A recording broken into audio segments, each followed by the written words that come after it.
السلام عليكم ورحمة الله وبركاته. إن الحمد لله نحمده ونستعينه ونستغفره ونعوذ بالله من شرور أنفسنا من سيئات أعمالنا من يهده الله فلا مضل له ومن يضلل فلا هادي له وأشهد أن لا إله إلا الله وحده لا شريك له وأشهد أن محمدا عبده ورسوله أما بعد. கண்ணியத்திற்கும் பெருமதிப்பிற்கும் உரிய ஏக இறைவனின் நல்லடியார்களே, தமிழ்நாடு தௌஹீத் ஜமாத் தருமபுரி மாவட்டத்தின் சார்பிலே ஏற்பாடு செய்யப்பட்டிருக்கக்கூடிய இந்த மாநாட்டிலே மதங்களை கடந்த மனித நேயம் என்கிற தலைப்பு எனக்கு தரப்பட்டிருக்கிறது. மனித நேயம் என்பது மனிதனோடு இரண்டர கலந்திருக்கக்கூடிய ஒரு உன்னதமான பண்பாக இருக்கிறது. இந்த உலகில் படைக்கப்பட்டிருக்கக்கூடிய எத்தனையோ உயிரினங்களிலிருந்து மனிதன் வேறுபட்டு நிற்பதற்கு கூட இந்த அம்சம்தான், மனிதநேயம் பாராட்டக்கூடிய இந்த அம்சம்தான் மிக முக்கியமான காரணமாக இருக்கிறது. மனிதநேயம் என்பது ஒரு மனிதன் இன்னொரு மனிதன் மீது இரக்கம் காட்டக்கூடிய ஒரு செயல்.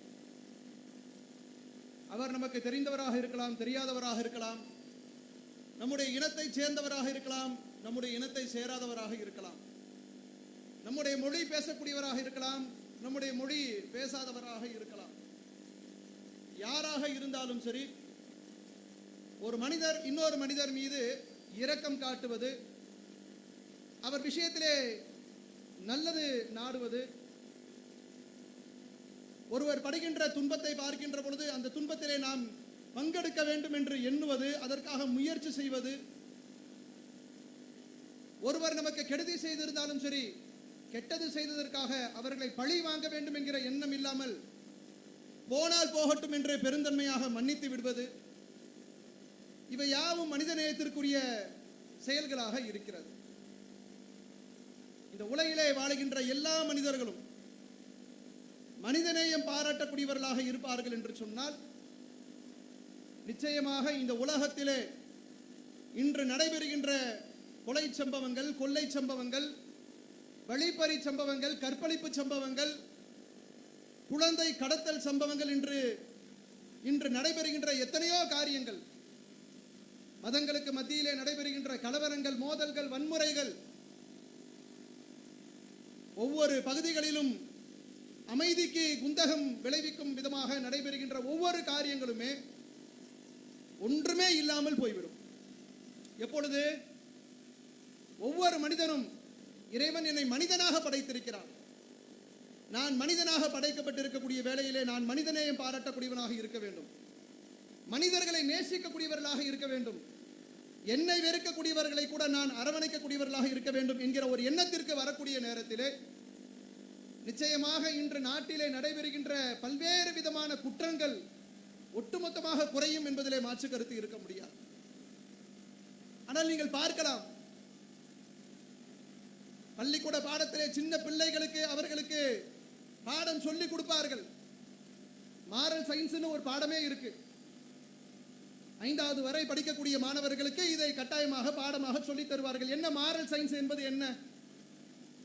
ஒரு குழந்தை படிக்கின்ற பருவத்திலே, குறிப்பாக 5வது படிக்கக்கூடிய ஒரு 10 வயது பருவத்தை அடைகின்ற வரையிலே பிஞ்சு உள்ளத்திலே நல்ல கருத்துக்களை விதைப்பது, நன்னெறி போதனைகளை செய்வது, மன்னித்து வாழு, எல்லோரோடும் இணைந்து வாழு, பெருந்தன்மையாக நடந்து கொள், பொய் பேசாதே, பெரியவர்களை மதித்து நட. நீங்க பாருங்களேன், பிள்ளைகளுக்கு இருக்கக்கூடிய அந்த பாட புத்தகத்தை பாருங்களேன், அப்படித்தான் இருக்கும். அந்த வயசிலே அவர்களுக்கு போதிப்பதனுடைய நோக்கம் என்ன? எல்லா சமூகமும் அப்படி வளர வேண்டும், எல்லா மனிதர்களுமே நல்ல மக்களாக, நல்ல ஒழுக்கம் பாராட்டக்கூடியவர்களாக, நல்ல குணங்களுக்கு, குறிப்பாக மனிதாபிமானத்தோடு மனிதர்களோடு நடக்கக்கூடிய ஒருவராக மாற வேண்டும் என்பதற்குத்தான் அது போன்ற ஏற்பாடுகள் எல்லாம் பள்ளி பருவத்திலேயே பிள்ளைகளுக்கு சொல்லித் தரப்படுகிறது.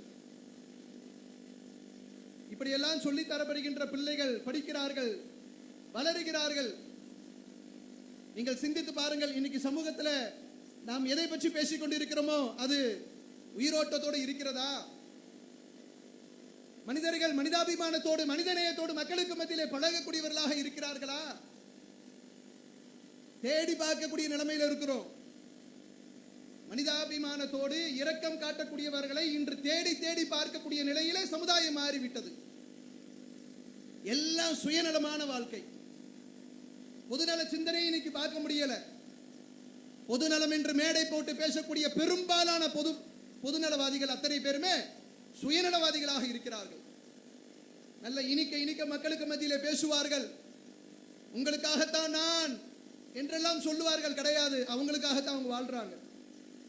சொத்து சுகங்களை சம்பாதிப்பதற்காகத்தான் வாழ்கிறார்கள். மேடை பேச்சுக்கள் எல்லாம் மேடையோடு போய்விடும். பார்க்க முடியல. மனிதநேயம் உயிரோடு இருக்கிறதா என்று ஒரு கேள்வியை எழுப்பக்கூடிய நிலையில் தான் இன்றைய சமுதாயம் இருக்கிறது என்பதாகத்தான் நாம் சொல்ல வேண்டும். அவ்வளவு மோசமான நிலையில சமுதாயம் இருக்கிறது. என்னங்க, இன்னைக்கு சில தினங்களுக்கு முன்பாக செய்தியில ஊடகத்துல ஒரு செய்தி வருகிறது. ஒரு சிறுவன் விபத்திலே அடிபட்டு இரத்த வெள்ளத்திலே கிடக்கிறான். உயிருக்கு போராடி கொண்டிருக்கிறான், சாகல. உயிருக்கு போராடி கொண்டிருக்கக்கூடிய ஒருவனை பார்க்கின்ற பொழுது மனிதநேயம் உயிரோடு உள்ளவர்கள் எப்படி நடப்பார்கள்? உடனே தூக்கி போட்டுட்டு ஓடணும்னு நினைப்பாங்க. அவங்க வண்டி வச்சிருந்தாலும் சரி, வண்டி இல்லாட்டியும் சரி, போற வாகனத்தை நிப்பாட்டி உடனே உயிருக்கு போராடக்கூடியவனை காப்பாற்ற வேண்டும் என்று துடித்து காப்பாற்றக்கூடிய வேலையிலே ஈடுபடுவார்கள். ஆனா அந்த ஊடகத்திலே வந்த செய்தி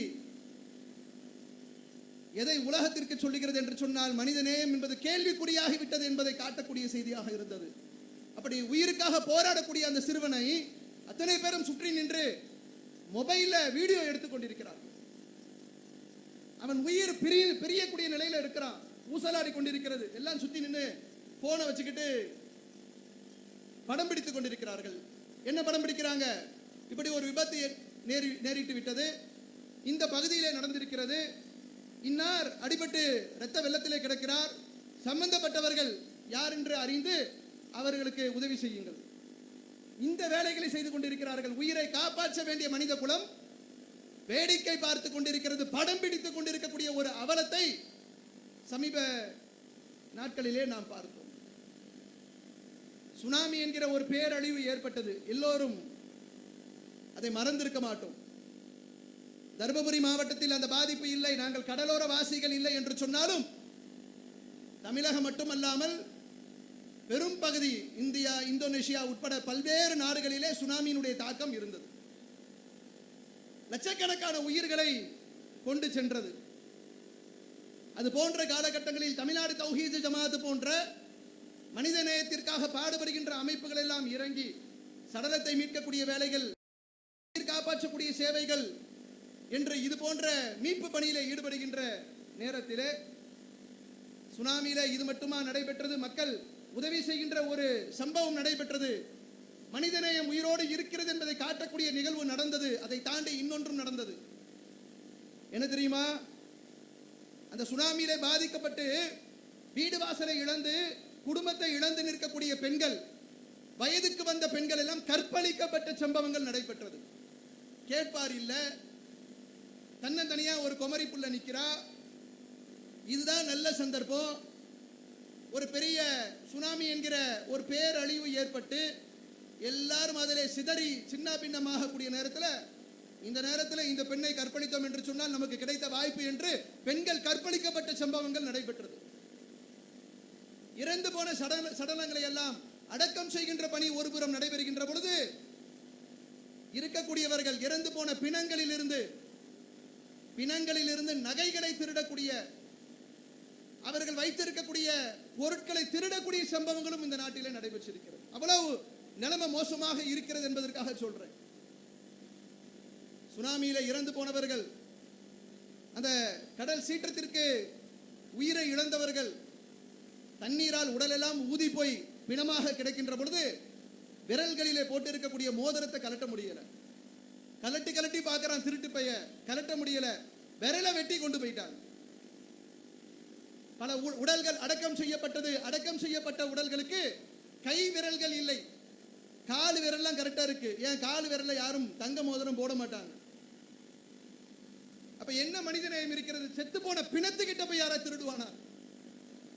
எவ்வளவு பெரிய அழிவு ஏற்பட்டு உயிர்கள் இழந்து உடைமைகள் இழந்து நிற்கக்கூடிய நேரத்தில் எனக்கு என்ன கிடைக்கும் என்று ஒருத்தன் பார்க்கிறான் என்று சொன்னால், மனித நேயம் என்பது காணாமல் போய் கொண்டிருக்கிறது, எடுபட்டு போய் கொண்டிருக்கிறது என்பதை காட்டக்கூடிய நிகழ்வாக இருக்கிறது.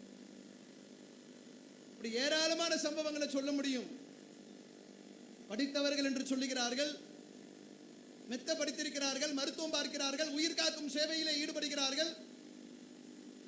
சாமானிய மக்கள் எல்லாம் மருத்துவர்களை பார்க்கின்ற பொழுது ஒரு மருத்துவரை கடவுள் என்று பார்க்கிறார்கள். ஒரு இஸ்லாமியன் மருத்துவரையோ ஏனைய பெரும் சேவை செய்யக்கூடியவரையோ கடவுளாக பார்க்க மாட்டார், மனிதராகத்தான் பார்ப்பார்.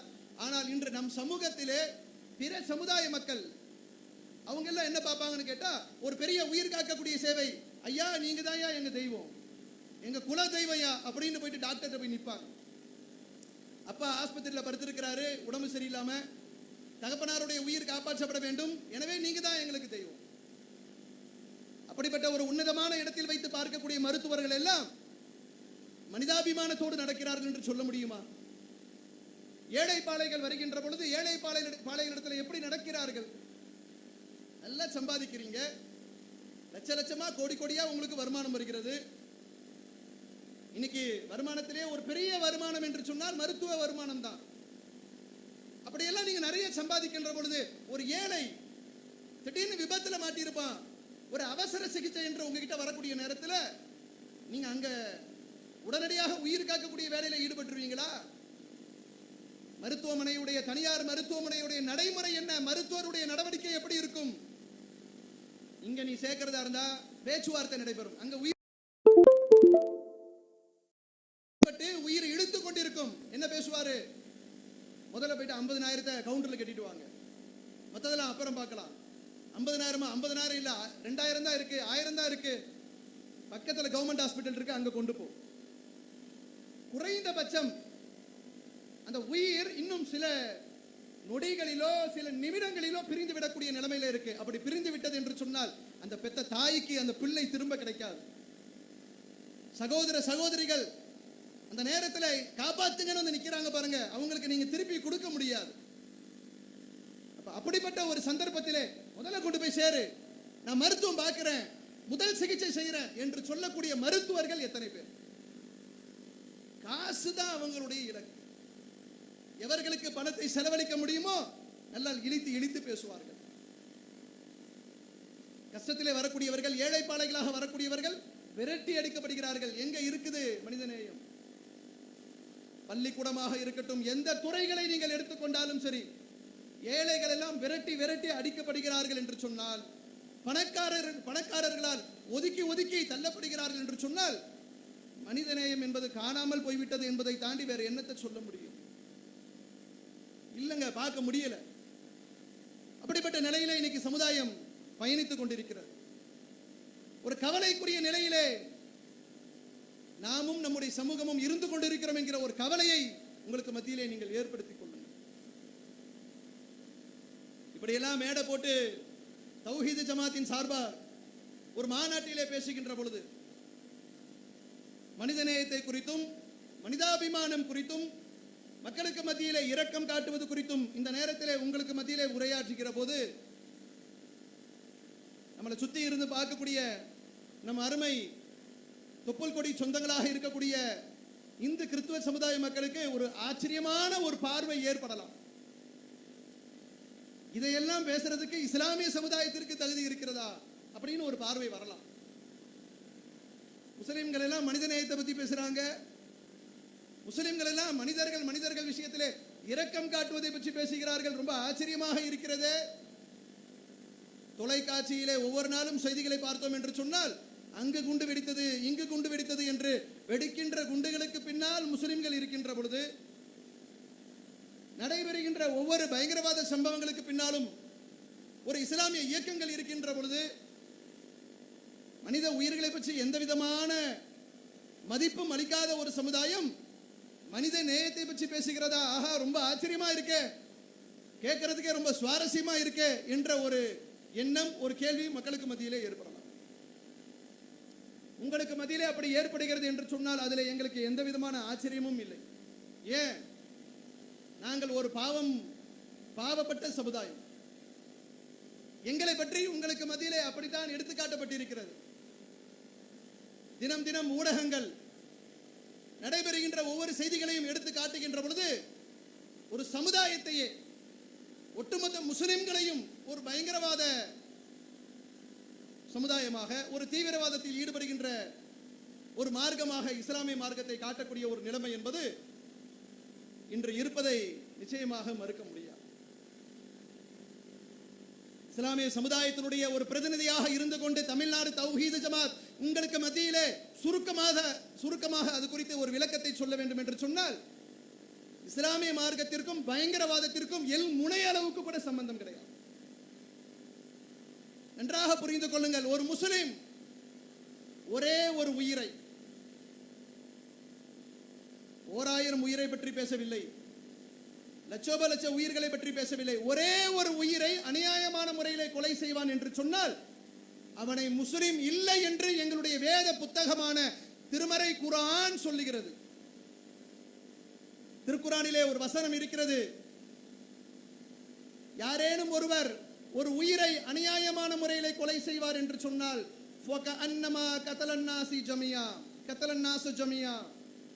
அவர் ஒரு உயிரை கொலை செய்யவில்லை, எல்லா மனிதர்களையும் கொலை செய்த குற்றத்திற்கு ஆளாகுவார். அதே சமயத்திலே ஒமன் அஹியாஹா, ஒரு உயிரை வாழ வைத்தால், சாகடிக்கிறத பத்தி இஸ்லாம் பேசல, ஒரு உயிரை வாழ வைத்தால்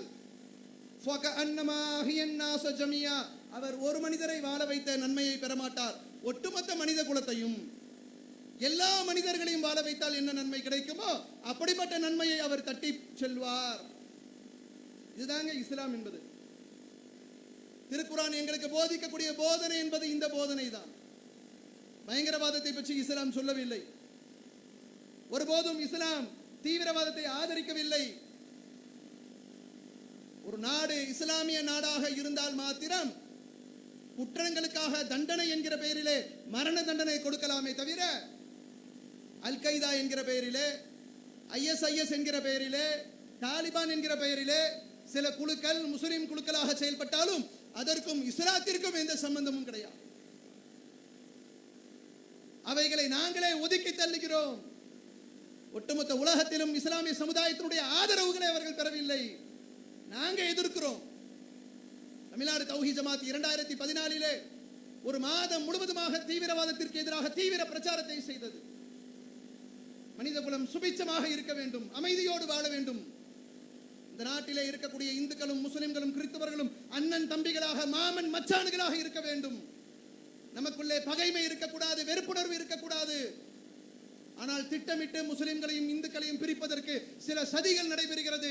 அவைகளை உடைத்தெறிய வேண்டும் என்பதற்காக ஒரு மாதம் முழுவதுமாக தமிழ்நாடு தௌஹீத் ஜமாத் பட்டி தொட்டி எங்கும் எல்லா பகுதிகளிலும் மேடைகள் அமைத்து, கூட்டங்கள் போட்டு, விழிப்புணர்வு பிரச்சாரங்கள் ஏற்படுத்தி, துண்டு பிரசுரங்களை கொடுத்து, பல்வேறு விதமான பதாகைகளை ஏந்தி, பேரணிகளை நடத்தி, சிறு பிள்ளைகளை கொண்டு விழிப்புணர்வு நிகழ்ச்சிகளை நடத்தி என்ன சொன்னோம்?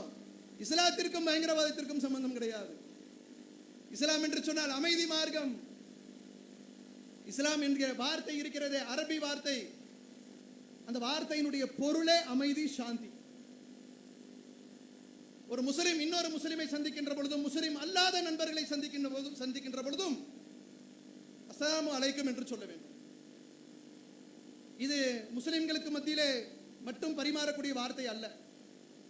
அஸ்ஸலாமு அலைக்கும் என்பதை என்னுடைய அருமை இந்து சமுதாய மக்களும் அறிந்து வைத்திருப்பார்கள், கிறிஸ்துவ சமுதாய மக்களும் அறிந்து வைத்திருப்பார்கள். சிலர் இஸ்லாமியர்களோடு நல்ல நட்பு வைத்திருக்கக்கூடியவர்கள் தொலைபேசியில பேசுகின்ற பொழுது, நேரடியாக சந்திக்கின்ற பொழுது அவர்களே முந்திக் கொண்டு பாய் அஸ்ஸலாமு அலைக்கும் அழகா சொல்லுவாங்க.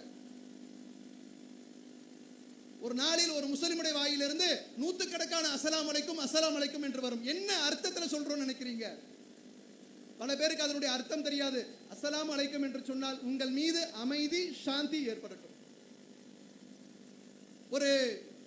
ஒரு குப்புசாமி என்னுடைய இந்து சகோதரரை பார்க்கிறேன், ஐயா அஸ்ஸலாமு அலைக்கும் என்று சொல்லுகிறேன், உங்கள் மீது சாந்தி ஏற்படட்டும். யாருடைய சாந்தி? உங்களை படைத்த இறைவன், எங்களை படைத்த இறைவன், இருவருக்கும் பொதுவான ஒரு இறைவன் இருக்காம பாருங்க, அந்த இறைவனுடைய சாந்தியும் அமைதியும் ஏற்படட்டும். அப்படி போதிக்கக்கூடிய ஒரு மார்க்கத்தில் பயங்கரவாதம் எப்படி வரும்? அதனால சில குழுக்கள் இஸ்லாமிய பெயரிலே செயல்படுகிறது என்று சொன்னால் அதற்கும் இஸ்லாத்திற்கும் சம்பந்தம் இல்லை, அதற்கும் முஸ்லிம்களுக்கும் சம்பந்தம் இல்லை, அதை ஒருபோதும் முஸ்லிம்கள் ஆதரிப்பதும் இல்லை. அதை தாண்டி முஸ்லிம்களை பயங்கரவாதிகளாக சித்தரிக்கக்கூடிய ஒரு வேலை நடைபெறுகிறது. குறிப்பாக நம்முடைய நாட்டை எடுத்துக்கொண்டோம் என்று சொன்னால், இந்த நாட்டிலே பல குண்டுவெடிப்பு சம்பவங்கள் நடைபெற்றிருக்கிறது. பல குண்டுவெடிப்பு சம்பவங்களிலே ஏராளமான முஸ்லிம்கள் கைது செய்யப்பட்டிருக்கிறார்கள். அப்படி கைது செய்யப்பட்டிருக்கக்கூடிய முஸ்லிம்களில் ஏராளமானோர் விசாரணை கைதிகளாக இன்றும் சிறைவாசத்தில் இருந்து கொண்டிருக்கிறார்கள். ஆனால் உண்மை என்னவென்று சொன்னால், அந்த குண்டுவெடிப்பு சம்பவத்திற்கும் கைது செய்யப்பட்டிருக்கக்கூடிய இஸ்லாமியனுக்கும் சம்பந்தமே இருக்காது.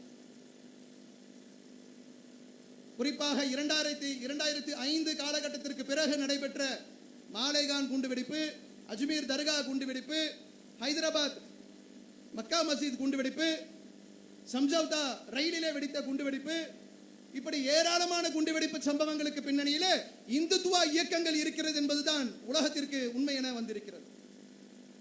ஆனால் அந்த சம்பவங்கள் நடைபெறுகிற பொழுது உடனடியாக ஒரு 50 முஸ்லிம், ஒரு 100 முஸ்லிமை கைது செய்து இவர்களுக்கும் ஜெய்ஷே முகமது என்கிற இயக்கத்திற்கும் தொடர்பு, லஷ்கர்-இ தொய்பாவோடு தொடர்பு என்று சொல்லி பாகிஸ்தானில் இயங்கக்கூடிய சில பயங்கரவாத இயக்கங்களோடு இங்கு இருக்கக்கூடிய இந்தியர்களை சம்பந்தப்படுத்தி, இந்திய முஸ்லிம்களை சம்பந்தப்படுத்தி பயங்கரவாதிகளாக சித்தரிக்கப்பட்ட நிகழ்வு நடந்திருக்கிறதே தவிர எந்த ஒரு முஸ்லிமுடைய உள்ளத்திலும் பயங்கரவாதம் கிடையாது, தீவிரவாதம் கிடையாது.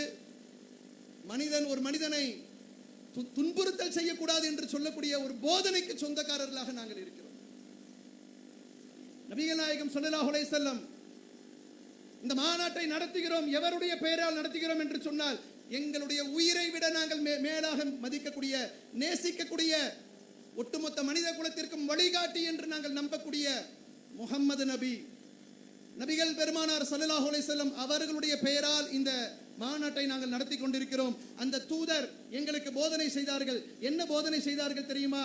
அடே முஸ்லிமாக இருக்கக்கூடியவர்களுக்கு குறிப்பிட்டு சொன்னார்கள், தெரிந்து கொள்ளுங்கள், எவருடைய கரங்களில் இருந்தும் கைகளில் இருந்தும் எவருடைய நாவுகளில் இருந்தும் பேச்சுக்களில் இருந்தும் பிறர் பாதுகாப்பு பெறுகிறார்களோ, என் கையால ஒருத்தனுக்கு தீங்கு செய்யக்கூடாது, என்னுடைய பேச்சால ஒருத்தருக்கு தீங்கு செய்யக்கூடாது, என்னுடைய பேச்சும் என்னுடைய கரங்களும் எவருக்கு தீங்களிக்காமல் இருக்கிறதோ அவன்தான் உண்மை முஸ்லிம் என்று நபிகள் நாயகம் ஸல்லல்லாஹு அலைஹி வஸல்லம் அவர்கள் சொன்னார்கள். மருத்துவமனையிலே குண்டு வெடிக்கிறது என்று சொன்னால், பொது இடங்களிலே குண்டு வெடிக்கிறது என்றால் எப்படி அதற்கும் இஸ்லாத்திற்கும் சம்பந்தம் இருக்கும்? எப்படி இறை தூதரோடு அதை சம்பந்தப்படுத்த முடியும்? இஸ்லாமிய மார்க்கத்தோடு சம்பந்தப்படுத்த முடியும்? அப்ப இஸ்லாத்திற்கும் அதற்கும் சம்பந்தம் இல்லை. உங்களுக்குள்ளே ஒரு ஆச்சரியம் ஏற்பட்டால் அந்த ஆச்சரியத்தை நீங்கள் தனித்துக் கொள்ளுங்கள். அதை பேசுவதற்கு உண்மையிலேயே அதிகம் தகுதி படைத்த ஒரு சமுதாயம் தான் இந்த மாநாட்டை நடத்தி கொண்டிருக்கிறது. மனிதநேயத்தை போதிப்பதிலே இஸ்லாம் எந்த அளவிற்கு ஒரு உண்மையான மார்க்கமாக இருக்கிறது என்றால், மனிதனை நேசிக்க வேண்டும், அவனுடைய நலனிலே அக்கறை செலுத்த வேண்டும் என்பதை எந்த அளவிற்கு இஸ்லாமிய மார்க்கம் வலியுறுத்தி சொல்லுகிறது என்றால், நபிகள் நாயகம் ஸல்லல்லாஹு அலைஹி வஸல்லம் அவர்கள் சொல்லுகிறார்கள், லா யர்ஹமுல்லாஹ் மன் லா யர்ஹமுன் நாஸ். யார் ஒருவர் மனிதர்கள் மீது இரக்கம் காட்டவில்லையோ, கருணை காட்டவில்லையோ, அவர்கள் விஷயத்தில் இறைவன் படைத்தவன் இரக்கம் காட்ட மாட்டான். இது இஸ்லாம் எங்களுக்கு சொல்லக்கூடிய ஒரு போதனை. ஒரு முஸ்லிம் உண்மையிலேயே ஒரு இறைவனை நம்பக்கூடியவனாக இருந்தால், நபிகள் நாயகத்தை பின்பற்றக்கூடிய முஸ்லிமாக இருந்தால், அவருடைய தன்மை எப்படி இருக்க வேண்டும் என்றால், மனிதர்கள் மீது கருணை காட்டக்கூடியவராக இருக்க வேண்டும், இரக்கத்தோடு நடக்கணும். அப்படி இல்லை என்று சொன்னால், லா யர்ஹமுல்லாஹ், இறைவன் அவர்கள் மீது இரக்கம் காட்ட மாட்டான். இப்படி சொல்லக்கூடிய ஒரு மார்க்கம் இஸ்லாமிய மார்க்கம். நபிகள் நாயகம் ஸல்லல்லாஹு அலைஹி வஸல்லம் அவர்கள் ஒரு சந்தர்ப்பத்திலே எங்களுக்கு அறிவுரை சொன்னார்கள். நீங்கள் ஏற்றுக்கொண்டிருக்கக்கூடிய இந்த இஸ்லாம் எப்படிப்பட்ட மார்க்கம் என்று சொன்னால், அத்தீனு அந்நஸீஹா, இஸ்லாம் என்று சொன்னால் அடுத்தவர்களுக்கு நீங்கள் நலம் நாடக்கூடியவர்களாக இருங்கள். பிறருக்கு நன்மை செய்வதுதான் இஸ்லாம், கேடு செய்வது அல்ல, தொந்தரவு செய்வது இஸ்லாம் அல்ல. இஸ்லாம் என்று சொன்னாலே அடுத்தவர்களுக்கு நன்மை செய்வதுதான். நீங்கள் இஸ்லாமிய மார்க்கத்தினுடைய வழிகாட்டுதலை எடுத்து பாருங்கள். இது உங்கள் கண்களுக்கு முன்னாடி தெளிவாக தெரியும். இஸ்லாமிய மார்க்கத்திலே 5 மிக முக்கியமான கடமைகள் இருக்கிறது. 5 கடமைகளின் மீது இஸ்லாமிய மார்க்கம் நிறுவப்பட்டுள்ளது என்று நபிகள் நாயகம் எங்களுக்கு போதிக்கிறார்கள். அந்த 5 காரியங்களை பற்றி சொல்லுகின்ற பொழுது, ஒன்று ஈமான், நம்பிக்கை கொள்வது, ஒரே ஒரு இறைவன் தான் என்று நம்பிக்கை கொள்ளக்கூடிய நம்பிக்கை. மற்றொன்று தொழுகை, ஒவ்வொரு நாளும் 5 வேளை நாம் தொழுகை நிறைவேற்ற வேண்டும். இறைவனை 5 நேரம் தொழ வேண்டும், இது 2வது கடமை. 3வது நோன்பு. நோன்பு என்பது எல்லா மக்களுக்கும் தெரியும், ரமலான் மாதத்திலே பசித்திருந்து, பகல் நேரத்தில் பசித்திருந்து தாகித்திருந்து கடைபிடிக்கக்கூடிய ஒரு வணக்கம். 4வது ஜகாத். ஜகாத் என்பது நம்முடைய வருமானத்திலிருந்து, நாம் சம்பாதிக்கக்கூடிய சம்பாத்தியத்திலிருந்து ஏழைகளுக்கு செய்கின்ற தர்மம் என்பது 4வது கடமையாக சொல்லப்பட்டிருக்கிறது. 5வது ஹஜ் என்கிற புனித யாத்திரை. ஆண்டுக்கு ஒரு முறை வசதி படைத்தவர்கள் மக்கா, சவுதியிலே இருக்கக்கூடிய அந்த இறை இல்லத்திற்கு ஹஜ் என்கிற கடமையை நிறைவேற்ற வேண்டும். இந்த 5 காரியங்களின் மீது இஸ்லாம் நிறுவப்பட்டுள்ளது என்று யார் சொல்லுகிறார்? அல்லாஹ்வுடைய தூதர், நாங்கள் நம்பக்கூடிய இறை தூதர் அவர்கள் சொல்லுகிறார்கள். நீங்கள் கவனித்து பார்க்க வேண்டும், இறைவனுக்கு செய்ய வேண்டிய மிக முக்கியமான கடமைகளில் ஒரு கடமையாக எங்களுக்கு சொல்லப்பட்டிருப்பது ஜகாத் என்கிற தர்மம். ஜகாத் என்கிற தர்மத்தை பற்றி ஓரளவுக்கு மக்களுக்கு தெரிந்தாலும் அது எப்படிப்பட்ட கடமை என்று சொன்னால், சம்பாதிக்கிற சம்பாத்தியத்திலிருந்து எவர்கள் ஜகாத் கொடுக்கக்கூடிய கடமையிலே இருக்கிறார்களோ, அந்த தர்மம் செய்கின்ற நிலையிலே இருக்கிறார்களோ, அவர்கள் தங்களுடைய வருமானத்திலிருந்து 2.5% ஜகாத்தாக கொடுத்துடணும். 1 லட்சம் சம்பாதிக்கக்கூடியவர் 2500 எடுத்து வச்சிடணும். அது அவருடைய காசு இல்லை, அது ஏழைகளுக்கு உரியது. இஸ்லாம் என்ன பார்க்குதுன்னு சொன்னா, பொருளாதாரத்தை பொறுத்தவரையிலே இறைவன் அவன் நாடியவர்களுக்கு கொடுத்திருக்கிறான். வசதி படைத்தவர்களும் இருக்கிறார்கள், வசதி அற்றவர்களும் இருக்கிறார்கள், கலந்து வாழக்கூடிய ஒரு சமூகம். அப்படி வாழக்கூடிய நேரத்திலே ஏழை எளிய மக்களை வசதி படைத்தவர்கள் அரவணைக்க வேண்டும் என்று இஸ்லாம் சொல்லுகிறது. கட்டி ஆற தழுவ வேண்டும், ஒதுக்கி தள்ளக்கூடாது. நீங்க இன்னைக்கு பார்க்கலாம், ஏழைகளை பணக்காரர்கள் எப்படி நடத்துகிறார்கள் என்பதை இன்னைக்கு உலகம் கண்டு கொண்டிருக்கிறது. காசு இல்லாதவன் என்று சொன்னால் அவன் சொந்த பந்தமாக இருந்தால் கூட வாசலிலே போடுகின்ற செருப்புக்கு இருக்கக்கூடிய மரியாதை கூட கிடையாது. அதான் இன்னைக்கு இருக்கக்கூடிய உண்மை நிலை. ஒரு பணக்காரர் தன்னுடைய சொந்தத்தில் இருக்கக்கூடிய இரத்த பந்தத்தில் இருக்கக்கூடிய ஏழையோடு தோல்ல கையை போட்டுருவாரா? ஸ்டேட்டஸ், நான் பெரிய பணக்காரன், நான் பெரிய கோடீஸ்வரன், எனக்கு ஏகப்பட்ட சொத்து இருக்கு, நீ எல்லாம் என்னப்பா கேர் ஆஃப் பிளாட்ஃபார்ம், நீ நானும் சமமா? அட, ஒரு விருந்துக்கு கூப்பிட மாட்டாங்க. வீட்டில் ஏதாவது ஒரு நல்ல நிகழ்ச்சி என்று சொன்னால், புதுசா வீடு கட்டி போறாங்க, இஸ்லாத்துல விருந்து கொடுக்கலாம். திருமணம் முடிக்கின்ற பொழுது வலிமா விருந்து என்று சொல்லி மணமகன் கொடுக்கக்கூடிய விருந்து இருக்கிறது. அது போன்ற விருந்துகளுக்கு கூட சொந்த பந்தங்கள் இருக்கக்கூடிய ஏழைகளை அழைக்க மாட்டார்கள். ஆனால் இஸ்லாமிய மார்க்கம் என்ன சொல்லுகிறது என்றால், ஜகாத் என்கிற கடமை இருக்கிறது, அதை கொண்டு போய் சேர்ப்பியுங்கள், அதிலும் உங்களுடைய சொந்த பந்தங்களுக்கு தேடி சென்று கொடுங்க. சொந்த பந்தங்களுக்கு கொடுப்பதை இஸ்லாம் மிக முக்கியத்துவத்தோடு சொல்லுகிறது. அதை தாண்டி ஏழைகளுக்கும் கொடுங்கள். ஏழை என்று பயன்படுத்தக்கூடிய வார்த்தையிலே முஸ்லிம் ஏழைகள் என்று எந்த இடத்திலும் இறைவன் பயன்படுத்த. ஏழை, அவன் ஏழையாக இருக்கிறான், அவன் என்ன மதத்தில் இருக்கிறான், என்ன நிறத்தில் இருக்கிறான், என்ன மொழியில இருக்கிறான், அதையெல்லாம் பார்க்கக்கூடாது. ஏன் இதை குறிப்பிட்டு சொல்லுகிறோம் என்றால், சில நேரத்தில் மனிதாபிமானத்தோடு நடப்பார்கள், சற்று இரக்கத்தோடு நடப்பார்கள். யாரிடத்தில் நடப்பார்கள் என்று சொன்னால், தங்கள் இன மக்கள் என்றால், தங்கள் ஊர் மக்கள் என்றால், தங்கள் சாதி மக்கள் என்றால், தங்கள் மொழி என்றால் என்று இப்படியெல்லாம் ஒரு பாகுபாடு ஏற்படுத்தி மனிதாபிமானத்தை காட்டக்கூடிய சில செயல்கள் உலகத்தில் அரங்கேறும். ஆனால் இஸ்லாம் என்ன சொல்லுகிறது என்றால், மனிதாபிமான காரியத்தை செய்கின்ற பொழுது உங்களுக்கு இனம், மொழி, நிறம் இது எதுவுமே கண்களுக்கு முன்னால் தெரியக்கூடாது. இன்னும் சொல்வதாக இருந்தால், மனிதநேயத்தை போற்றக்கூடிய விஷயத்திலே, மனிதநேயத்தை வெளிப்படுத்தக்கூடிய விஷயத்திலே, ஒரு மதம் இவர்களுக்கு பிடிக்கவில்லை என்று சொன்னால், ஒரு சாதி தங்களுக்கு பிடிக்காத சாதி என்று சொன்னால், மனித நேயத்தை எல்லாம் தூக்கி போட்டுவிட்டு ரத்தங்களை ஓட்டக்கூடிய அளவிற்கு இன்னைக்கு சமுதாயத்தில் நிலைமை இருக்கிறது. மொழிக்காக சண்டை நடைபெறுகிறது. ஒரு இனவெறி, ஒரு மதவெறி இன்று உலகத்திலே இருக்கிறது. தன் இனத்திற்காக காட்டக்கூடிய மனிதநேயம் என்பது தனக்கு எதிரான ஒரு சமூகம் என்று சொன்னால், தங்களுக்குரிய எதிரி என்று சொன்னால் வரவே வராது. இலங்கையில தமிழர்கள் கொல்லப்பட்டார்கள். சிங்களத்தவர்கள் தமிழர்களை நரவேட்டையாடினார்கள். மிகப்பெரிய இனப்படுகொலை நடைபெற்றது. ஏன் சென்றா? கொல்லக்கூடிய நேரத்திலே, சுட்டு கொல்லக்கூடிய நேரத்திலே, வெட்டி துண்டு துண்டாக போடக்கூடிய நேரத்திலே அவனும் மனிதன் தான் என்று பார்த்தானா? தமிழ் மொழி பேசக்கூடியவனுக்கு இதான் தண்டனை. அதுதான் அவன் கண்ணுக்கு முன்னாடி தெரிஞ்சது. இன்னைக்கு சிரியா நாட்டிலே நடைபெறுகின்ற ஒரு பெரிய ஒரு யுத்தம். கூட்டுப்படை சேர்ந்து சிரியாவிலே பயங்கரவாதத்தை நாங்கள் ஒழிக்க போகிறோம், தீவிரவாதிகளை தாக்குகிறோம் என்கிற பெயரிலே சிரிய நாட்டு மக்கள் மீது நடைபெறுகின்ற குண்டுவெடிப்பு சம்பவங்கள், விமானத்தின் மூலமாக குண்டுகளை அந்த நாட்டின் மீது பொழிந்து பல்வேறு விதமான பயங்கரவாத சம்பவங்கள் நடைபெறுகிறது. கொல்லப்படக்கூடிய உயிர்களிலே பச்சிளம் குழந்தைகள் இருக்கிறார்கள்.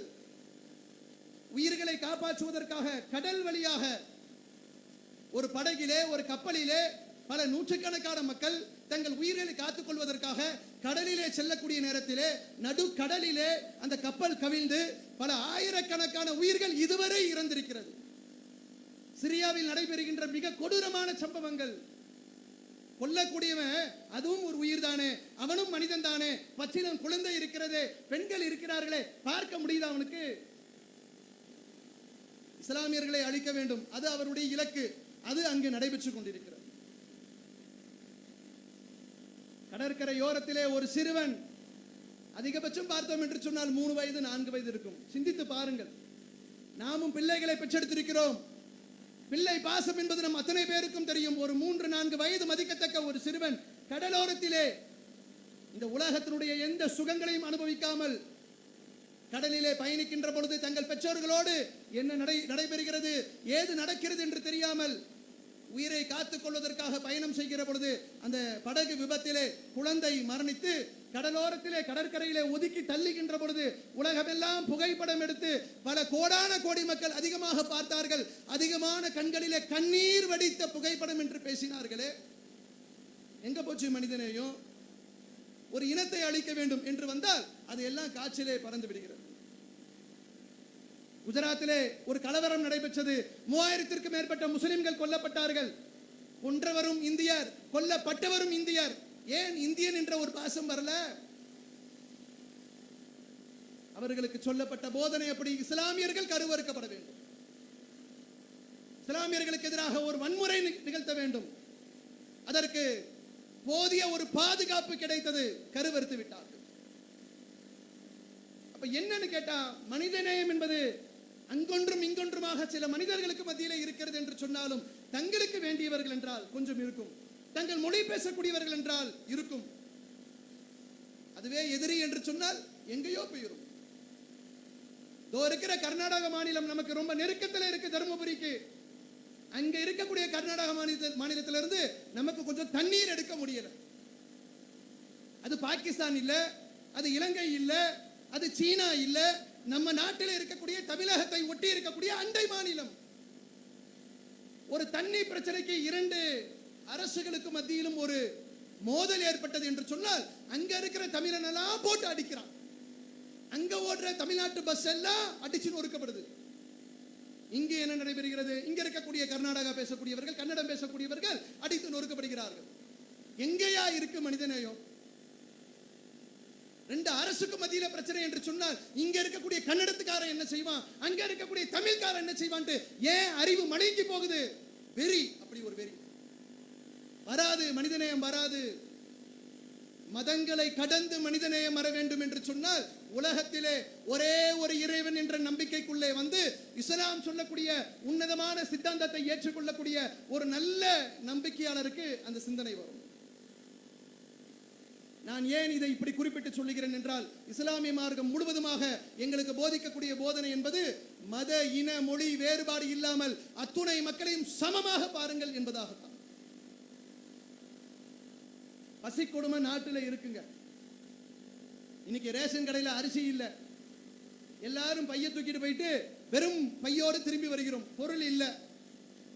ஒரு பெரிய பிரச்சனை போய்கிட்டு இருக்கு தமிழகத்திலேயே. ஆட்சியை இந்த ஆட்சி தொடருமா தொடராதா என்ற அளவுக்கு பல பிரச்சனைகளுக்கு மத்தியிலே அரசியல் சூழல் இருக்கிறது. அங்க இருக்கிற மத்திய அரசு என்ன பண்ணுது? இந்த நாட்டு மக்களை, குறிப்பாக ஏழை எளிய மக்களை நசுக்கக்கூடிய வேலைகளிலே ஈடுபட்டுக் கொண்டிருக்கிறார்கள். அதில் அவர்கள் கையில் எடுத்திருக்கக்கூடிய மிக முக்கியமான திட்டம் என்பது மத்திய அரசால் மாநிலங்களுக்கு கொடுக்கப்படுகின்ற ஒவ்வொரு மானியங்களையும் துடை தெரிய வேண்டும், மானியம் இல்லாத ஒரு நிலைக்கு கொண்டு வர வேண்டும். உதாரணத்திற்கு ஒரு சிலிண்டர், எரிவாயு சிலிண்டரை பயன்படுத்துகிறோம் என்றால் அந்த சிலிண்டருடைய மதிப்பு 1000 ரூபாய் மதிக்கத்தக்க சிலிண்டர் என்று சொன்னால் மத்திய அரசு ஒரு 400 ரூபாய் 300 ரூபாய் அவங்க மானியம் நமக்கு கொடுக்கிறாங்க. மத்திய அரசால் பெறுகின்ற மானியத்தின் மூலமாக நாம அதில் இருக்கக்கூடிய ஒரு 50% நம்ம ஒரு 400 ரூபாய் கொடுத்தா அவங்க ஒரு 300 ரூபாய் கொடுத்துருவாங்க, 700 ரூபாய் சிலிண்டர் நமக்கு கிடைச்சு போகும். இப்ப மானியத்தெல்லாம் முழுசா அவங்க தூக்குற வேலையை பார்த்துட்டு இருக்கிறாங்க. அதுல ஒரு வேலை என்னன்னு கேட்டா, ரேஷன் கடையில ரேஷன் பொருட்கள் என்பது மத்திய அரசினுடைய மானியத்தின் மூலமாக கிடைக்கப்பெறுகிறது. நம்ம சாப்பிடக்கூடிய அரிசி 2 ரூபாய்க்கு நமக்கு கிடைக்குதுன்னு சொன்னா அது அதனுடைய உண்மையான விலை 2 ரூபாய் கிடையாது, அதனுடைய விலையே வேற. மத்திய அரசு ஏழை எளிய மக்களை கவனத்தில் கொண்டு மானியத்தின் மூலமாக குறைந்த விலையில் கொடுக்கிறார்கள். இப்ப என்ன நிலைமைன்னு கேட்டா, மாச கணக்கில் ரேஷன் கடையில் பொருட்கள் இல்லை. ஏழை பாளைகள் எல்லாம் மிக குறைந்த வருமானத்தில் உள்ளவர்கள், அன்றாட காட்சிகளாக இருக்கக்கூடியவர்கள் எல்லாம் ரேஷன் பொருட்கள் இல்லாமல் திண்டாடக்கூடிய ஒரு நிலைமை இன்று ஏற்பட்டிருக்கிறது. ஏன்னு கேட்டா, இந்த ஒரு ஜான் வயிறு இருக்கு பாருங்க, அதான் நம்ம பிரச்சனையே. மனுஷன் உழைக்கிறது, ஓடாய் தேய்கிறது, பெரிய அளவுக்கு சொத்துக்களை சேர்க்கிறது, எல்லாம் எதுக்காகன்னு கேட்டா அந்த ஒரு ஜான் வயிற்றுக்காகத்தான், அந்த பசிக்காகத்தான். காலையில 10 மணிக்கு சாப்பிட்டோம் என்று சொன்னால் 2 மணிக்கு அடுத்த சாப்பாடு உள்ள போகணும், இல்லாட்டி வயிறு கீழும் மேலுமாக கரகரகரன் சத்தம் வரும். இந்த பசி கொடுமை என்பது நாட்டிலே, நம் நாட்டில் மாத்திரமல்ல, ஏராளமான நாடுகளில் தீர்க்கப்படாத ஒரு பிரச்சனையாக இருக்கிறது. இஸ்லாம் என்ன சொல்லுகிறது என்றால், இறைவனுக்கு மிக விருப்பமான காரியங்கள் என்ன என்று குறிப்பிடுகின்ற வேளையிலே நபிகள் நாயகம் ஸல்லல்லாஹு அலைஹி வஸல்லம் அவர்கள் சொல்லுகின்றார்கள், பசித்தவருக்கு நீங்கள் உணவு கொடுங்கள். உங்களை படைத்தவன் உங்களை நேசிப்பதற்கு மிக உயர்ந்த உன்னதமான காரியம் என்னவென்று சொன்னால், யாராவது உங்களுக்கு முன்னாடி பசித்தவர்கள் இருந்தால் அவர்களுக்கு நீங்க சாப்பாடு கொடுங்க. அது கடவுளுக்கு, இறைவனுக்கு ரொம்ப ரொம்ப விருப்பமான ஒரு காரியம். இதை இஸ்லாம் எங்களுக்கு சொல்லுகின்ற பொழுது மதங்களை கடந்து எங்களுக்கு போதிக்கிறது. சாப்பாடு கொடுக்கும் போது முஸ்லிமா பார்க்காத, இந்துவா பார்க்காத, மனுஷனானு பாரு. அவன் பசியோடு இருக்கிறான், அந்த பசி இப்பொழுது நீங்க வேண்டும், அதை மட்டும் பாரு. அதை செய்தால் இறைவன் உன்னுடைய செயலை புரிந்து கொள்வான். அது இறைவனுடைய பார்வையிலே மிக சிறந்த ஒரு காரியமாக பார்க்கப்படும். எங்களுக்கு இந்த இடத்துல மதம், இனம், மொழி எல்லாம் சொல்லல. ஒரு மனிதனுக்கு தேவை இருக்கின்ற பொழுது அவருடைய தேவைகளை பூர்த்தி செய்யுங்கள். அந்த தேவைகளை பூர்த்தி செய்வதிலே அவர்களுக்கு பொருளாதார ரீதியாக நீங்கள் செய்யக்கூடிய தர்மமாக இருந்தால், உணவாக இருந்தால், உடையாக இருந்தால், அது இறைவனுடைய பார்வையிலே அதிகமான நன்மையை பெற்று தரக்கூடிய காரியம்.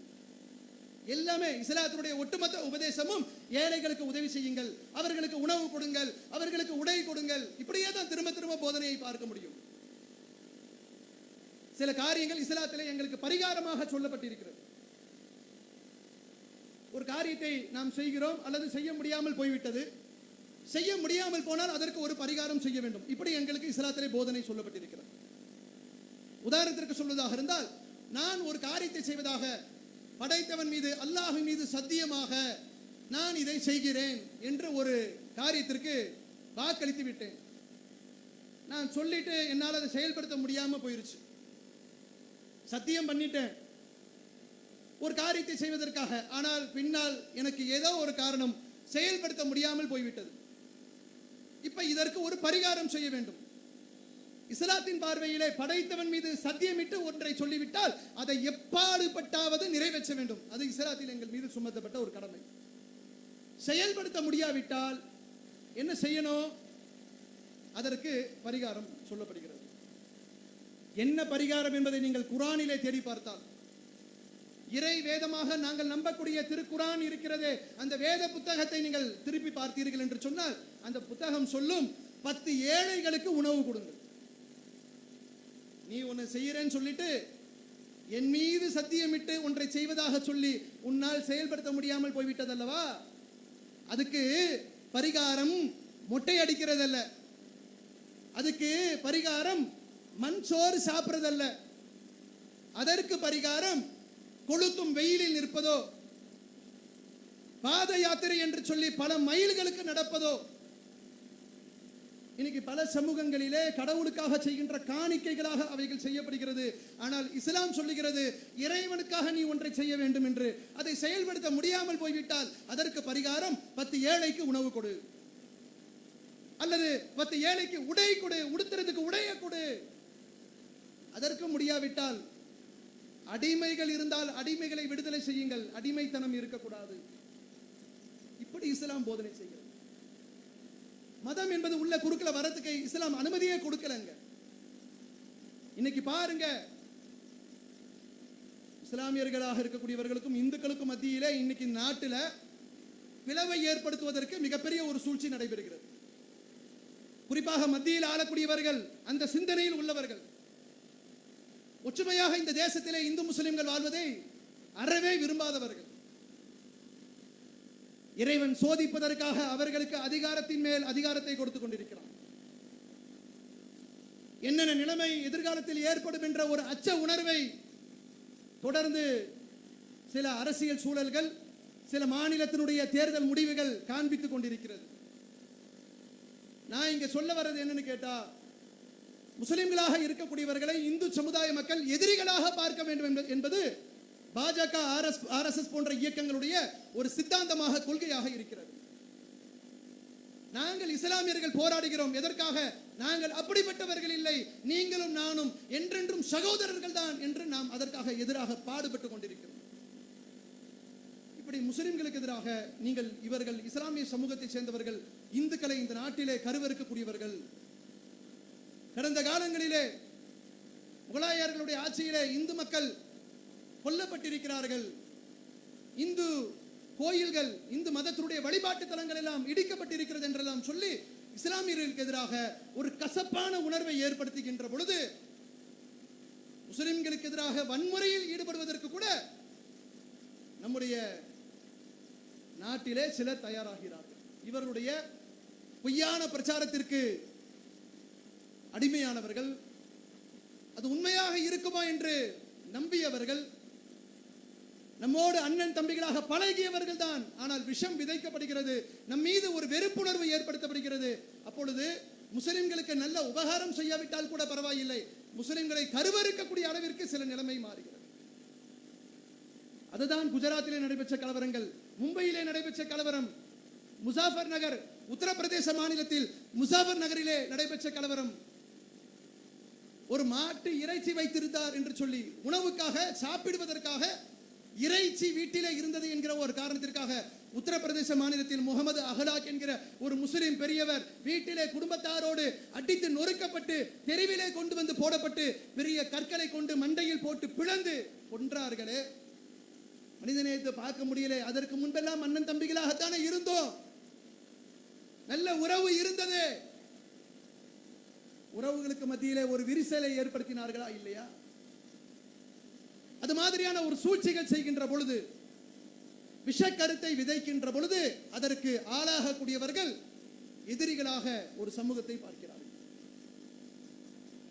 இஸ்லாம் எப்படிப்பட்ட ஒரு மார்க்கம் என்றால், நபிகள் நாயகம் ஸல்லல்லாஹு அலைஹி வஸல்லம் அவர்கள் எப்படிப்பட்ட ஒரு ஆன்மீக தலைவர் என்று சொன்னால், சமூகங்களுக்கு மத்தியிலே கொள்கை ரீதியான வேறுபாடுகள் இருந்தாலும், ஆனால் ஒற்றுமை என்கிற பொழுது மனித குலம் அத்துணை பேரும் மனிதாபிமான அடிப்படையிலே ஒன்றுபட்டு இருக்க வேண்டும் என்பதை நபிகள் நாயகம் ஸல்லல்லாஹு அலைஹி வஸல்லம் அவர்கள் மதங்களை கடந்து மனிதநேயத்தை கடைபிடித்து தம்முடைய வாழ்க்கையிலே காண்பித்திருக்கிறார்கள்.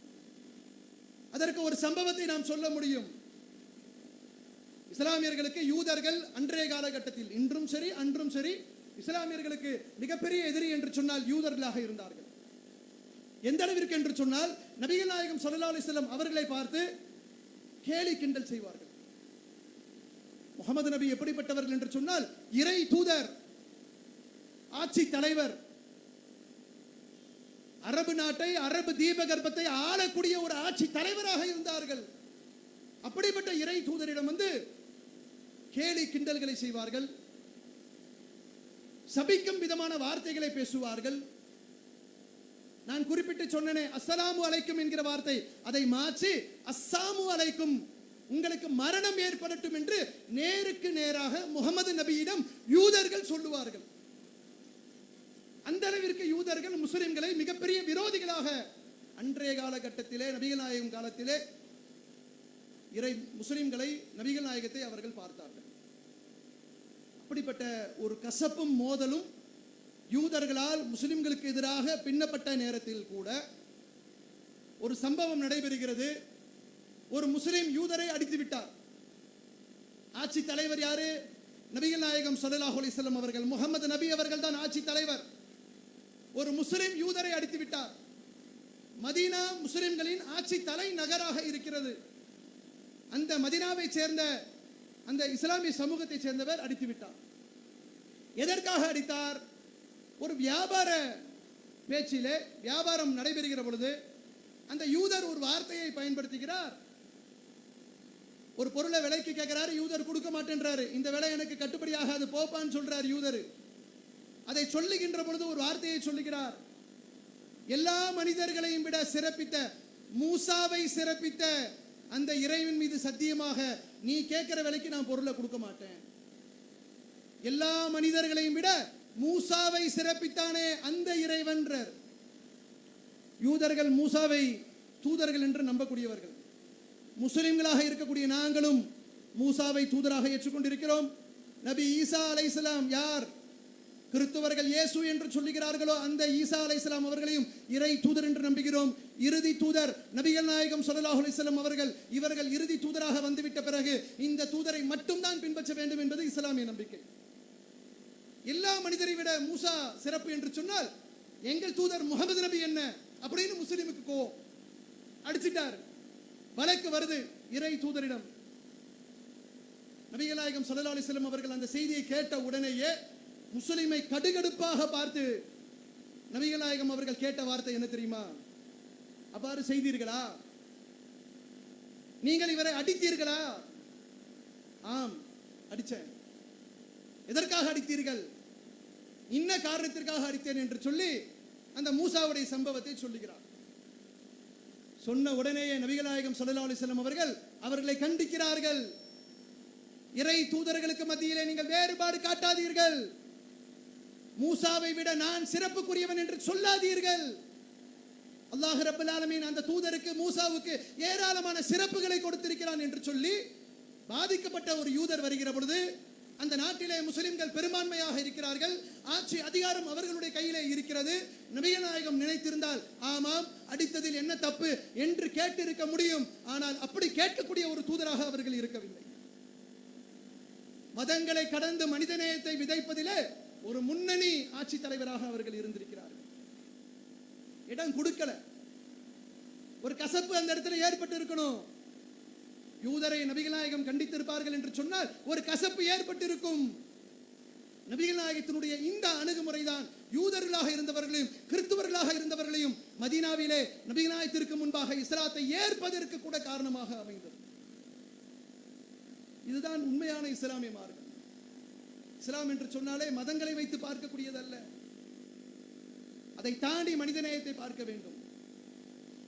ஒரு சந்தர்ப்பத்திலே இறை தூதர் நபிகள் நாயகம் அவர்கள் இருந்த பொழுது ஒரு கூட்டம் வருகிறது. எப்படிப்பட்ட கூட்டம் என்று சொன்னால் அவர்கள் மிகவும் வறுமையினுடைய உச்சத்திலே வருகிறார்கள். அணிவதற்கு ஆடை இல்லை, அரை நிர்வாணமாக வருகிறார்கள். முழுமையான ஆடை இல்லை, அரைகுறை ஆடையோடு வருகிறார்கள். பட்டினியோடு அவர்களுடைய தோற்றம் காட்டுகிறது. அந்த கூட்டத்தாரை பார்க்கின்ற பொழுது இது முஸ்லிமா, இவர்கள் யூதர்களா, இப்படி இறை தூதரவர்கள் பார்க்கவில்லை. தம் தோழர்கள் இஸ்லாமிய சமூகத்தை பார்த்து நபிகள் நாயகம் அவர்கள் உத்தரவிடுகின்றார்கள், மக்களே, அந்த ஒரே ஒரு இறைவன், ஒரே ஒரு ஜோடியில் இருந்து படைத்த அந்த ஒரே ஒரு இறைவனை நீங்கள் அஞ்சிக் கொள்ளுங்கள் என்ற குர்ஆன் வசனத்தை எடுத்து வைக்கிறார்கள். யா அய்யுஹன்னாஸ் இத்தகு ரப்பக்கும் அல்லதி ஹலக்குக்கும் மின் நஃப்ஸின் வாஹிதா. ஒரே ஒருவரிலிருந்து ஒட்டுமொத்த மனித குலத்தையும் படைத்தானே இறைவன். நம் அத்துணை பேருக்கும் ஒரு தாய் தந்தையர் தானே. அப்படிப்பட்ட இறைவனை நீங்கள் அஞ்சிக் கொள்ளுங்கள் என்ற குர்ஆன் வசனத்தை எடுத்து வைக்கிறாங்க. யா அய்யுஹல்லதீன ஆமனூ, நம்பிக்கை கொண்ட மக்களே, இத்தகுல்லா, படைத்தவனை நீங்கள் பயந்து கொள்ளுங்கள். வல் தன்லுர் நஃப்சுன் மா கத்தமத் லிகத், நீங்கள் ஒவ்வொருவரும் ஒவ்வொரு ஆன்மாவும் நாளைக்கு என்ன சம்பாதித்துள்ளீர்கள் என்பதை கவனத்தில் கொள்ளுங்கள். இந்த உலகத்தில் நீங்கள் செய்யக்கூடிய நற்காரியங்கள், மத வேறுபாடு இல்லாமல் அத்துணை மக்களுக்கும் நீங்கள் செய்கின்ற தான தர்மங்கள், உதவிகள் அத்தனையும் உங்களுக்கு நன்மையாக பதிவு செய்யப்படும். அப்படிப்பட்ட நன்மைக்கு நீங்கள் ஆசைப்படுங்கள், அப்படிப்பட்ட நன்மைகளை நீங்கள் முற்படுத்துங்கள் என்ற குர்ஆனுடைய வசனத்தை எடுத்து மக்களுக்கு போதிக்கிறார்கள். மூட்டை மூட்டையாக பொற்காசுகள் வருகிறது, வெள்ளி காசுகள் வருகிறது, உணவு தானியங்கள் வருகிறது, ஆடைகள் வந்து குவிகிறது. இறை தூதருடைய முகம் அப்படியே பொன்னிறமாக காட்சி அளிக்கிறது மகிழ்ச்சியினால். வறுமையில் வந்த ஒரு சமுதாயம், அவர்கள் யாரோ எவரோ, எந்த மொழி பேசக்கூடியவர்களோ, எந்த இனத்தில் உள்ளவர்களோ அதை பற்றி கவலை இல்லை. வறுமையில் வந்தார்கள், கஷ்டத்தோடு வந்தார்கள். அவர்களுக்கு உதவி செய்வதற்கு இவ்வளவு பெரிய மலை குவியல் வந்திருக்கிறது என்று சொல்லி இறை தூதரவர்கள் மகிழ்ச்சி அடைந்திருக்கிறார்கள். மதங்களை கடந்த ஒரு மனிதநேயத்தை அவர்கள் கடைபிடித்திருக்கிறார்கள். இன்னைக்கு நீங்க தமிழ்நாடு தௌஹீத் ஜமாத்தை பாருங்கள். நாங்கள் இஸ்லாமிய சமூகத்திலே இன்று இஸ்லாமிய சமூக மக்களுக்கு மத்தியிலே ஒரு வழிகாட்டியாக மக்களை ஒருங்கிணைத்து நல்வழியின் பக்கம் அழைத்து செல்லுகின்ற ஒரு ஜமாத்தாக நாங்கள் இருந்து கொண்டிருக்கிறோம். எங்களை பலர் எதிர்க்கிறார்கள். இஸ்லாமிய சமுதாயத்தில் இருக்கக்கூடிய முஸ்லிம்கள் கூட எங்களை எதிர்க்கிறார்கள். மாநாட நடத்த விட மாட்டோம். தர்மபுரியில நீ மாநாடு நடத்திருவியா? அதுவும் பாலக்கோட்டில வந்து மாநாடு நடத்த முடியுமா? அவங்களுக்கு எல்லாம் என்ன எண்ணம் என்று கேட்டால், தமிழ்நாடு தௌஹீத் ஜமாத் என்பது ஏதோ ஒரு அழிக்கப்பட வேண்டிய ஒரு இயக்கம் என்று எண்ணுகிறார்கள். இந்த சமுதாயத்திலே ஒட்டுமொத்தமாக ஒழிக்கப்பட வேண்டிய ஒரு அமைப்பு, ஒரு ஜமாத் அத்தகைய கொள்கையை சொல்லுகிறது என்று மக்களுக்கு மத்தியிலே பொய்யாக பிரச்சாரம் செய்கிறார்கள். இந்த மாநாட்டை கூட தடுப்பதற்கு பல்வேறு விதமான சூழ்ச்சிகள், பல்வேறு விதமான திட்டங்களை எல்லாம் அவர்கள் தீட்டினார்கள். எல்லா சூழ்ச்சிகளையும் முறியடித்து அல்லாஹ் ரப்பல் ஆலமீன் தன்னந்தனியாக எங்களுக்கு உதவி செய்திருக்கிறார். இந்த மாநாடு மிகப்பெரிய ஒரு வெற்றி மாநாடாக அமைந்திருக்கிறது. எங்களை எதிர்க்கிறார்கள். நாங்கள் என்ன அப்படிப்பட்ட ஒரு பெரிய பாவத்தை செய்துவிட்டோம்? இறை தூதரின் பெயரால் ஒரு மாநாட்டை நடத்துகிறோம். அது நாங்கள் செய்த பெரிய பாவமா? தப்லீக் ஜமாத்துக்காரரை பார்த்து கேட்கிறோம், தௌஹீத் ஜமாத்தை நீங்கள் எதிர்க்கிறீர்களே, நாங்கள் என்ன எங்களுக்கு என்று ஒரு தூதரை வைத்திருக்கிறோமா? உங்களை போன்று நாங்கள் மனோ இச்சையை பின்பற்றக்கூடியவர்களா? விரல் அசைப்பது இறை தூதருடைய சுன்னத்தி என்று சொன்னால், உயிர் கொடுத்த அந்த சுன்னத்தை உயிர் கொடுத்த ஒரு ஜமாத் இந்த ஜமாத். எத்தனை அடி, எத்தனை உதை, எத்தனை ஊர் நீக்கம், எல்லாவற்றையும் எதிர்கொண்டு இந்த ஜமாத் பயணம் செய்து கொண்டிருக்கிறது. இந்த மாவட்டத்திலே அரசு காஜி என்று ஒருவர் இருக்கிறார். எல்லா பகுதிகளிலும் இந்த மாநாட்டிற்கு எதிராக ரொம்ப திட்டமிடுதலோடு வேலை பார்த்தார். அந்த அருமை தலைமை ஹாஜியிடத்திலே நான் ஒரு கேள்வி இந்த இடத்துல கேட்க விரும்புகிறேன். தமிழ்நாடு தௌஹீத் ஜமாத் இந்த சமுதாயத்திலே ஏராளமான சீர்திருத்தத்தை செய்திருக்கிறது. இணை வைப்பு காரியங்களிலே விழுந்து கிடந்த சமுதாயத்தை அல்லாஹ்வுடைய மகத்தான கிருபையினால் ஏகத்துவத்தின் பால் அழைத்து வந்திருக்கிறது. மனோ இச்சைகளை பின்பற்றி வாழ்ந்த மக்களுக்கு மத்தியிலே மதுஹப் என்கிற ஒரு மாயையை பற்றி பிடித்து கொண்டிருந்த மக்களுக்கு மத்தியிலே மாநபி ஸல்லல்லாஹு அலைஹி வஸல்லம் அவருடைய வழிகாட்டுதல் தான் சிறந்த வழிகாட்டுதல் என்று சொல்லி நேரான பாதையின் பக்கம் அழைத்து வந்திருக்கிறது. தான் உண்டு தன் வேலை உண்டு என்று வாழ்ந்து கொண்டிருந்த மக்களுக்கு மத்தியிலே இஸ்லாம் என்று சொன்னால் பிறருக்கு நலம் நாடுவது, வாருங்கள் அத்தனை பேரும் ஆண்களாக இருக்கட்டும் பெண்களாக இருக்கட்டும் இந்த சமுதாயத்தை சீர்படுத்துவதற்கு எங்களோடு வந்து பக்கபலமாக நில்லுங்கள் என்று சொல்லி இன்று லட்சோப லட்சம் மக்களை கொண்டிருக்கக்கூடிய ஒரு ஜமாத்தாக இருக்கிறது. நான் கேட்கிறேன், இந்த சமுதாயத்தில் பெண்கள் எல்லாம் வரதட்சணை என்கிற கொடுமைக்கு ஆளாக்கப்பட்டார்களே, இன்றும் எல்லா சமூகங்களிலும் வரதட்சணை என்பது மிகப்பெரிய ஒரு கொடுமையாக இருக்கிறது. பெண் குழந்தை பிறந்த உடனே பெற்றவர்களுக்கு ஒரு கவலை வருகிறது, இந்த பிள்ளையை நாளை எப்படி திருமணம் முடிச்சு கொடுக்க போறோம். குழந்தைகள் கருவிலே கொல்லப்படுகின்ற சம்பவங்கள் இந்த மாவட்டத்திலே அதிகம். தர்மபுரி மாவட்டத்தை எடுத்துக்கொண்டோம் என்று சொன்னால் தமிழகத்தில் இருக்கக்கூடிய 30க்கும் மேற்பட்ட மாவட்டங்களிலே தர்மபுரி முன்னிலையில் இருக்கக்கூடிய மாவட்டம். எதுல? பெண் சிசுக்களை கருவிலேயே கொல்லக்கூடிய சம்பவங்கள் அதிகம் நடைபெறுகின்ற ஒரு மாவட்டம். அப்படி ஒரு பயம். ஏன், எப்படி கல்யாணம் முடிச்சு கொடுக்கிறது? கல்யாணம் முடிச்சு கொடுக்கிறதுக்கு நமக்கு என்ன வழி இருக்கிறது? நாளை வரதட்சணை கேட்பார்களே, வீடு வாசல் கேட்பார்களே, லட்சோப லட்ச பணங்களை கேட்பார்களே, நகைகளை கேட்பார்களே, எப்படி கொடுக்க முடியும்? ஒரு பெரிய கவலை சமுதாயத்தில். நான் கேட்கிறேன், யாரெல்லாம் இந்த மாநாட்டிற்கு எதிராக, எங்களுக்கு எதிராக தீவிரமாக வேலை செய்தீர்களோ, எங்களை பற்றி பொய்யும் புரட்டுமாக, தப்பும் தவறுமாக மக்களுக்கு மத்தியிலே பொய் பிரச்சாரம் செய்கிறீர்களோ, அவர்கள் எல்லாம் இந்த சமுதாயத்திலே, குறிப்பாக நம் சமுதாயத்தினுடைய பெண்களுடைய கண்ணீரை துடைப்பதற்கு, வரதட்சணையை ஒழிப்பதற்கு நீங்கள் ஒரு துரும்பேனும் அசைத்தீர்களா? திருமறை குர்ஆன் சொல்லுகிறது,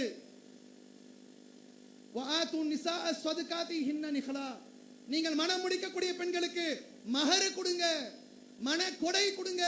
ஒரு ஆண் திருமணம் முடிக்கக்கூடிய நேரத்திலே, ஒரு மனைவி என்கிற பந்தத்தை பிடிக்கக்கூடிய நேரத்திலே, தன் சக்திக்கு ஏற்ப, வசதிக்கு ஏற்ப பெண்ணுக்கு ஒரு ஆண் கொடுக்க வேண்டுமே தவிர ஒரு பெண்ணிடத்தில் இருந்து யாசிப்பது ஒரு ஆணுக்கு தகாது. அதான் இஸ்லாம். நீங்க எல்லாம் போதிச்சீங்களா? பெண்கள் எல்லாம் 30 வயது வரை, பெண்கள் எல்லாம் குமர்களாக, அவர்கள் எல்லாம் திருமணம் முடிக்கப்படாமல் முதிர் கன்னிகளாக இருந்தார்களே, அந்த நிலையை நீங்கள் மாற்றினீர்களா? என்ன செய்தீர்கள் சமுதாயத்திற்கு? நாங்கள் மாற்றி காட்டினோம், பெருமை அடிக்க மாட்டோம். எங்கள் இறைவன் எங்களுக்கு உதவி செய்தான், இதில் எங்களுடைய பங்கு எதுவுமே இல்லை. நாங்கள் உண்மையான மார்க்கத்தை எடுத்து சொன்னோம், மக்களுக்கு மத்தியிலே சீர்திருத்த பணியை செய்தோம். எடுத்து சொன்னதனுடைய விளைவு, எங்கள் இறைவன் ஏற்படுத்தி இருக்கக்கூடிய விளைவு, லட்சோப லட்ச திருமணங்கள் இஸ்லாம் சொன்ன வழிமுறையிலே நாங்கள் நடத்தி இருக்கிறோம். வரதட்சணை கிடையாது, ஒரு சல்லி பைசா கூட ஒரு ஆண் பெற மாட்டான். தமிழ்நாடு தௌஹீத் ஜமாத்திலே நடைபெறுகின்ற எத்தனையோ ஆயிரக்கணக்கான திருமணங்கள் ஒரு ஆண் கை நீட்டி வாங்க மாட்டார். எங்கள் தௌஹீத் கொள்கை சகோதரிகள் ஒரு சல்லி பைசா கொடுக்க மாட்டார்கள். நான் கேட்கக்கூடிய தொகையை எனக்கு நீ மனக்கொடையாக கொடுப்பதாக இருந்தால், நான் வீடு கேட்பேன், வாசல் கேட்பேன், நகை நட்டு கேட்பேன், தருவதாக இருந்தால் திருமணம் முடிப்பேன் என்று அன்றைய சஹாபிய பெண்கள் சொன்னார்களே, அப்படிப்பட்ட ஒரு மாற்றத்தை நாங்கள் ஏற்படுத்தி இருக்கிறோம் அல்லாஹ்வுடைய அருளை கொண்டு. நீங்கள் என்ன செய்தீர்கள்? ஒன்றையும் செய்யலையே. சமுதாயத்தில் இந்த மார்க்கத்தையும் உள்ளபடி எடுத்து சொல்லவில்லை, ஒரு மாற்றத்தை ஏற்படுத்தவில்லை. மத நல்லிணக்கத்திற்காக நீங்கள் செய்த காரியங்கள் என்ன? தமிழ்நாடு தௌஹீத் ஜமாத் ரத்தங்களை நாங்கள் தானம் செய்து கொண்டிருக்கிறோம். நம்மை பார்த்து, இஸ்லாமிய சமுதாயத்தை பார்த்து, இவர்கள் எல்லாம் ரத்தங்களை ஓட்டக்கூடிய பயங்கரவாதிகள் என்று சொல்லுகின்ற பொழுது, நாங்கள் அத்தகைய மக்கள் அல்ல, நாங்கள் உயிர் காக்கக்கூடியவர்கள். எங்கள் ரத்தங்களை, குருதிகளை கொடுத்து நாங்கள் உயிர் காக்கக்கூடிய கூட்டம் என்று அல்லாஹ் ரப்பல் ஆலமீன் இந்த சத்திய கூட்டத்தாரை கொண்டு சொல்ல வைத்தான். நீங்க என்ன பண்ணீங்க? எங்களுடைய ஆதங்கத்தை புரிந்து கொள்ளுங்கள். எங்களை அழிக்க வேண்டும், ஒழிக்க வேண்டும் என்று எண்ணுகிறீர்கள். நாங்கள் ரத்தங்களை கொடுத்து, இந்துக்கள் என்று பாராமல், RSS என்று பாராமல், இந்து முன்னணி என்று பாராமல், எங்களை எதிர்க்கக்கூடியவர்கள், முஸ்லிம்களை அழிக்க வேண்டும் என்று எண்ணக்கூடியவர்களுக்கு கூட ரத்தத்தை கொடுத்து மனித நேயத்தை வளர்க்கக்கூடிய ஒரு கூட்டம் சமுதாயத்தில் அழிக்கப்பட வேண்டிய ஒரு கூட்டமா? இறை தூதரவர்கள் சொன்ன பெண் இனத்திற்கு கொடுக்க வேண்டிய உரிமைகளை நிலைநாட்டக்கூடிய ஒரு கூட்டம் அழிக்கப்பட வேண்டிய ஒரு கூட்டமா? சமுதாயத்தில் எத்தனையோ பிரச்சனைகள், வெள்ளம் ஏற்படுகின்ற பொழுது, புயல் ஏற்படுகின்ற பொழுது, தமிழ்நாடு தௌஹீத் ஜமாத்தை சேர்ந்த எங்களுடைய கொள்கை சொந்தங்கள் களத்திலே நிற்கிறார்கள். தங்கள் உயிர்களை துச்சமென நினைத்து களத்திலே இறங்கி போராடுகிறார்கள். கடந்த ஆண்டு ஏற்பட்ட வெள்ளத்தை பாருங்கள். காவல்துறை வரவில்லை, ராணுவம் வரவில்லை, துணை ராணுவம் வரவில்லை, யாவருமே வரவில்லை. வெள்ள பெருக்கு ஏற்படுகிறது. 100 ஆண்டு காலத்தில் பெய்யாத ஒரு மழை பொழிந்திருக்கிறது. ஏராளமான உயிர்கள், ஏராளமான உடைமைகள் எல்லாம் போச்சு. இப்படியான ஒரு பெரிய வெள்ளம் சென்னை சுற்றி இருக்கக்கூடிய மாவட்டங்களில் ஏற்படுகின்ற பொழுது, தமிழகம் முழுவதிலுமாக, குறிப்பாக தர்மபுரி மாவட்டத்தில் அத்தகைய பெரிய மழை இல்லை. ஆனால் கை கட்டி வேடிக்கை பார்க்கவில்லை. தொலைக்காட்சிக்கு முன்பாக உட்கார்ந்து கொண்டு சென்னை எப்படி தத்தளித்துக் கொண்டிருக்கிறது என்று என் கொள்கை சகோதரர் இங்க உட்கார்ந்திருக்கல, அத்தனையும் தூக்கி போட்டு விட்டு, தன் குடும்பத்தை விட்டுவிட்டு, எல்லா அலுவல்களையும் ஒதுக்கி வைத்து விட்டு வந்து இறங்கினான் களத்திலே. உயிர் காக்கும் பணியிலே தௌஹீத் ஜமாத் நின்றது. அந்த மக்களுக்கு உணவளிக்கக்கூடிய பணியிலே நின்றது. ராணுவம், துணை ராணுவம் அவர்கள் எல்லாம் வருவதற்கு முன்பாக அரசு அதிகாரிகள் சொல்லுகிறார்கள், ஏரி திறக்கப்பட்டு விட்டது, வெள்ளம் என கடல் என தண்ணீர் உள்ளே வருகிறது, நீங்கள் உள்ளே சென்றால் உயிருக்கு ஆபத்து. எங்களுக்கு உயிர் முக்கியமல்ல, எங்கள் உயிரை காட்டிலும் அங்க தத்தளிக்கக்கூடிய மக்களுடைய உயிர் தான் மேலானது என்று சொல்லி களத்திலே இறங்கிய ஒரு கூட்டம் ஒழிக்கப்பட வேண்டிய ஒரு கூட்டமா? இதை சிந்திக்க மாட்டீர்களா? பாருங்கள், இத்தனை ஆயிரக்கணக்கான ஆண்களும் பெண்களும் வந்து உட்கார்ந்து இருக்கிறாங்க. இவங்க கிட்ட தான் நீங்க போய் சொன்னீங்க, அந்த மாநாட்டிற்கு நீங்கள் செல்லாதீர்கள், அந்த கூட்டத்திற்கு நீங்கள் போய்விடாதீர்கள். உங்கள் சொல்லுக்கு என்ன செல்வாக்கு இருக்கிறது? இஸ்லாத்தை உண்மையான முறையில் எடுத்து சொல்லுகின்ற பொழுது அங்கு இஸ்லாமிய மார்க்கத்தை மக்கள் புரிந்து கொள்வது மட்டுமல்லாமல், இஸ்லாம் என்பது சாந்தி சமாதானத்தை போதிக்கக்கூடிய ஒரு மார்க்கம், மனிதநேயத்தை போதிக்கக்கூடிய ஒரு மார்க்கம், மக்களுக்கு மத்தியிலே நல்ல உறவை மேம்படுத்தக்கூடிய ஒரு மார்க்கம் என்கிற ஒரு உன்னதமான இஸ்லாம் குறித்த ஒரு உண்மையான கருத்தை உலகத்திற்கு எடுத்துச் சொல்லுகின்ற ஒரு அற்புதமான வாய்ப்பு ஏற்படுகிறது. அதை தமிழ்நாடு தௌஹீத் ஜமாத் எங்களுடைய பிரச்சாரத்தின் வாயிலாகவும் எங்களுடைய நடவடிக்கைகளின் வாயிலாகவும் ஏராளமான வழிகளில் மத வேறுபாடு இல்லாமல் மனிதநேயத்தோடு நாங்கள் பாடுபடுகின்ற ஒரு கூட்டமாக இருக்கிறோம். எங்களுக்கு எங்கள் இறைவன் உதவி செய்து கொண்டிருக்கிறான். அல்லாஹுடைய அருளால் இந்த கொள்கை சொந்தங்கள் எங்களுக்கு பக்க பலமாக இருந்து கொண்டிருக்கிறார்கள். நாங்கள் இறுதி மூச்சு வரை இந்த சமூகத்திற்காக பாடுபடுவோம். மத வேறுபாடு இல்லாமல் அத்துணை மக்களுக்கும் நலம் நாடுகின்ற காரியங்களிலே இந்த ஜமாத் ஈடுபடும். எங்களுடைய இந்த நல்ல நோக்கம், எங்களுடைய இந்த நற்பணிகளுக்கு அத்துணை மக்களும் நல்ல ஒத்துழைப்பு தர வேண்டும். இஸ்லாம் என்பது மனித நேயத்தை வலிமையாக போதிக்கக்கூடிய ஓர் அற்புதமான மார்க்கம் என்பதை கூறி நிறைவு செய்கின்றேன். வாஹிரு தவானா அனில் ஹம்துலில்லாஹி ரப்பில் ஆலமீன். அஸ்ஸலாமு அலைக்கும் வரஹ்மத்துல்லாஹி வபரகாத்துஹு.